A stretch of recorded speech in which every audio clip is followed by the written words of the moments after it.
आजिर आधुनिक दुनिया रे विज्ञान निजर कौशल अनेक गुथि सजाड़ी बेले आज पर्यंत किंतु कैंसर भली गोटे विषाक्त रोग पाई कौनसी औषध बाहर करि पारि नाही। गोटे पटे आम देश में ओडिशा को अन्य राज्य मानकरे सेते मात्रे परिचय मिल नथिबा बेले अन्य पटे धीरे धीरे हेउ बरं निज प्रतिभा और कौशल बल आगको आगको माड़ी चलीछि ओडिशा। यह कहिबार अर्थ हेउछि जे जेउ रोगर औषध आज पर्यंत समस्त विश्व में प्रस्तुत करा जाई पारिला नाही ताहा खोजी देखाइछि आम राज्य ओडिशा रे अवस्थित राउरकेला स्थित national institute of technology Rourkela बा NIT राउरकेला। ताहा भी पुणी गोटे एपरी द्रव्यरो जहा प्रत्येक व्यक्ति घरे बहु सहजरे मिलिथाए। 2 वर्षर गवेषणा शेष में सफल होइछि।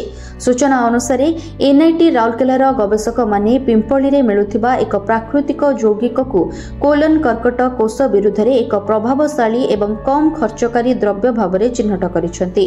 कोलन कर्कट एक रोग जहा शरीरर अंतनळी रे गोटे ट्यूमर आकार आरंभ हुए एवं प्रायतः पॉलिप नामक अस्वाभाविक भावे वृद्धि पाइथाए जहा समय सहित कर्कट कोषरे परिणत हुए। एहाको प्रायतः कोलोरेक्टल कर्कट कहुए।